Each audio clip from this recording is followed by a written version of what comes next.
Friends, ನಾನು ನಿಮ್ಮ ಕೃತಿಕಾ. ಇವತ್ತಿನ ದಿನ ನಾವು ಬ್ರೆಡ್ ಬಜ್ಜಿ ಮಾಡೋದು ಹೇಗೆ ಅಂತ ಹೇಳ್ಕೊಡ್ತೀನಿ ಬನ್ನಿ.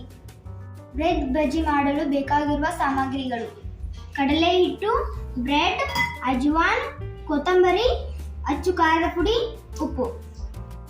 ಮೊದಲು ಒಂದು ಬೌಲ್ಗೆ 1 ಕಪ್ ಕಡಲೆ ಹಿಟ್ಟು ಹಾಕಿಕೊಳ್ಳಬೇಕು. ನಂತರ ಅದಕ್ಕೆ ಅಚ್ಚು ಖಾರದ ಪುಡಿ ಮತ್ತು ಉಪ್ಪು, ಅಜ್ವಾನ, ಕೊತ್ತಂಬರಿ ಹಾಕಿಕೊಂಡು ಮಿಕ್ಸ್ ಮಾಡಬೇಕು.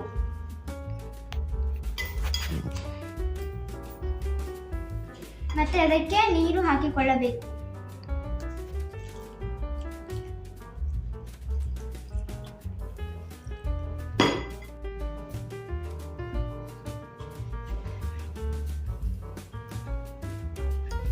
ಮೊದಲು ಒಂದು ಫ್ಯಾನ್ಗೆ ಎಣ್ಣೆಯನ್ನು ಹಾಕಿಕೊಳ್ಳಬೇಕು.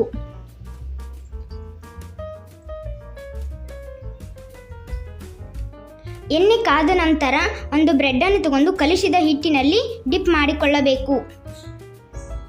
ನಂತರ ಅದನ್ನು ಎಣ್ಣೆಯಲ್ಲಿ ಕರಿಯಬೇಕು.